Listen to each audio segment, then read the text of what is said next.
Hey guys, Shadolance back for another review. So today I'm going to be doing the Autumn G36E Valkyrie, a weapon that you guys have seen that I've had for more than a year now, or almost a year at least. I bought it last year for permanent when it was first released for permanent, and I am very, very glad I did. This is probably my most commonly used competitive gameplay weapon.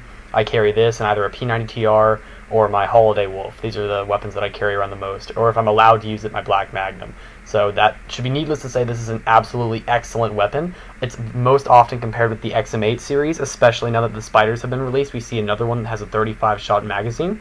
So with that said, yes, the Autumn Valkyrie does have the 35-shot magazine of 105 shots, so you have the additional 20 total shots, which is incredibly useful when you need to get those last little bit of just shots in. Now the biggest difference between this and the Valkyrie that the shop has on for NX Standard is that the portability has a massive increase. I mean, it goes up by like 10-ish points. I'm not sure the exact stats of the gun.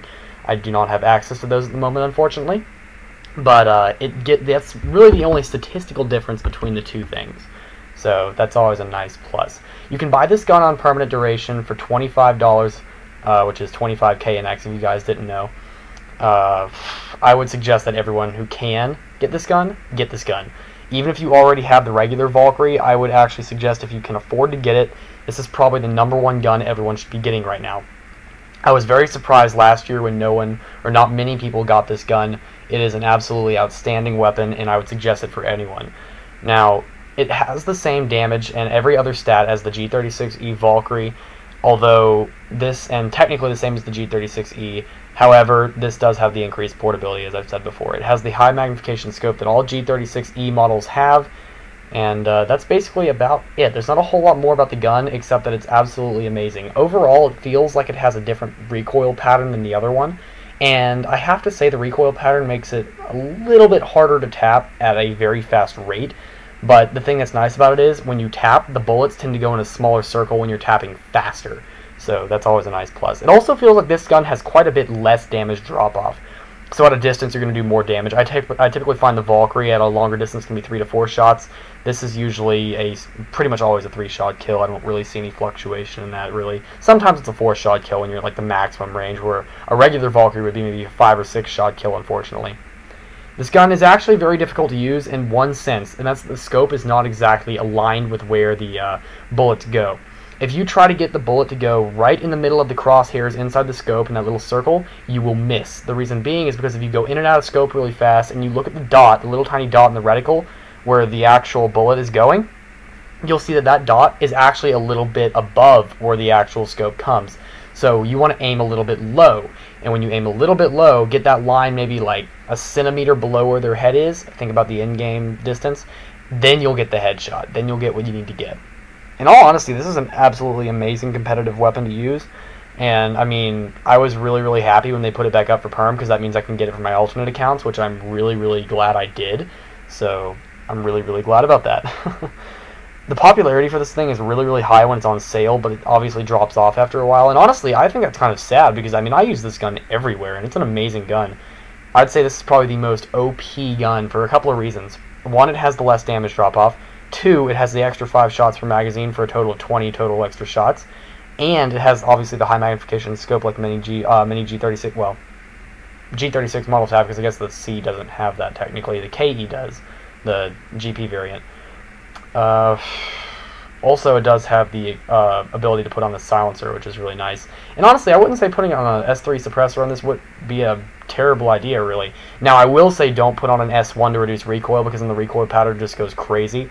And although it is lower recoil, the recoil feels incredibly strange when you do that. So I would actually suggest don't put that on there. It's okay to spray this gun in small bursts at long ranges, even when in scope, because your bullets will mostly hit, as you saw me do a couple of times when I was spraying down into the river at the beginning. So I think that's all I have to say about the gun. That was probably the funniest double kill I've ever had right there. He walked literally in front of me without shooting at me, and I headshotted him. I could have gotten a multi-kill with that too, but I guess I didn't. But anyway, that's about all I have to say about the gun. It has an awesome skin, in my opinion. It has the Canadian leaf on it, which is supposed to represent autumn, I guess. I think it's the Canadian leaf, or at least I don't know.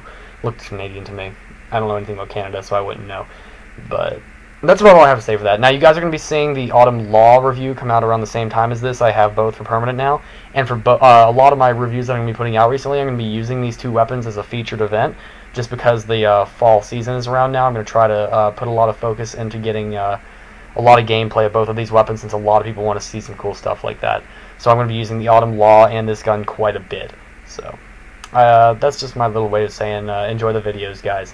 Now, one thing that I would like to point out about Law really fast, I mean, I'll say this again in the actual Law review when it comes out, you actually can't use the scope that's on the Law, and I think that's kind of stupid. I would love to be able to use it, but, yeah. I don't have a lot more to say, guys. Thank you for watching this review. Please rate, comment, subscribe. I've been getting a lot of new subscribers, a lot of new comments from people that haven't commented before, and I really appreciate that. I want to know what you all think.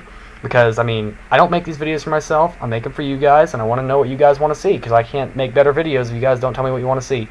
So I don't know how to improve without the feedback. So I really appreciate all the feedback I do get from you guys. It helps me a lot.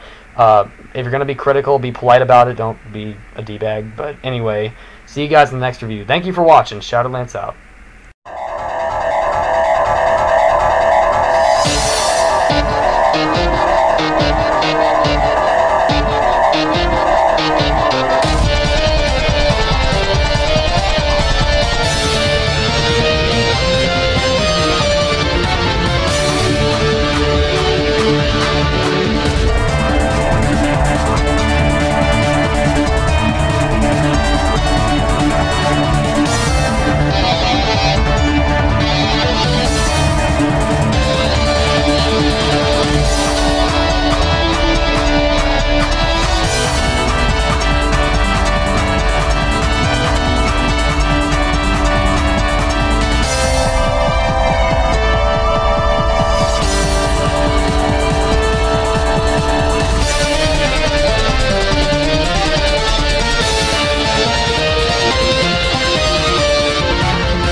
Oh, hell no!